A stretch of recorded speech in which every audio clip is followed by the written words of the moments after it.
Okay, so here we are on a little tour of the school campus.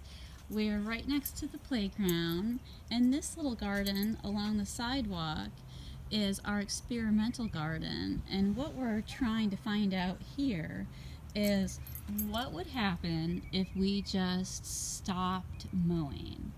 Look at all the different kinds of plants that start to grow.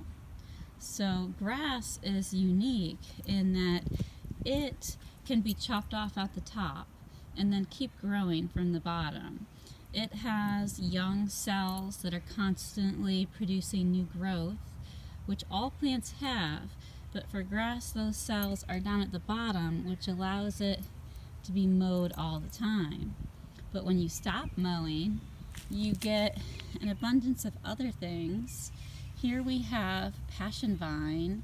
You guys have enjoyed the passion flower and the passion fruit. This is a native plant that has grown here naturally without us planting it. We have some young goldenrod sprouting up right here, also native. Some young Elliott's aster, also native. If you listen closely, you might hear the buzzing of some bumblebees and other pollinators as they are checking out the garden. This is dog fennel. It is a native fennel and you can eat it. It smells just like the fennel you might buy at the grocery store. We have a gladiola. I think we planted that there. I don't think that's native. All right, here we have some blanket flower, also known as gaillardia. This is also native and it's getting ready to bloom. This is an amazing plant. I have seen it grow on the edge of the dunes, so it's very tolerant of the heat and dryness that we have around here. Does anybody know what this plant is? It's one of my favorites.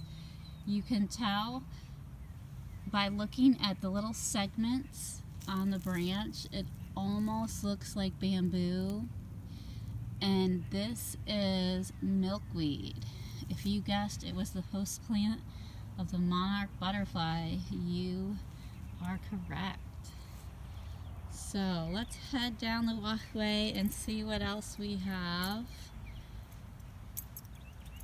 We have some young passion vine growing. This one is only a year old. It is deciduous, which means it disappears for the winter and then it reappears in the spring. So just because you see an old branch with no leaves on it doesn't mean it's dead. It may be coming back as soon as spring comes. This is the passion vine that is 3 years old that I planted when I first started working here. You can see how big it is now. And you probably remember this plant because it had little orange caterpillars crawling all over it in the fall at the beginning of the school year.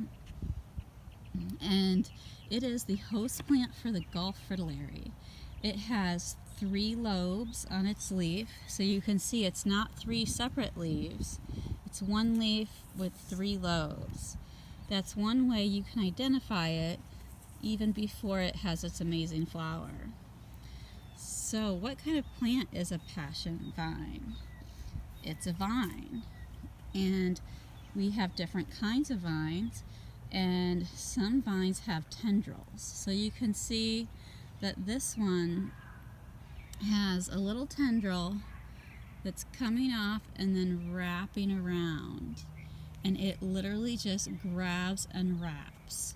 So if you look here, here's an old tendril from last year. It's turned woody and it can hold on and be very strong that way.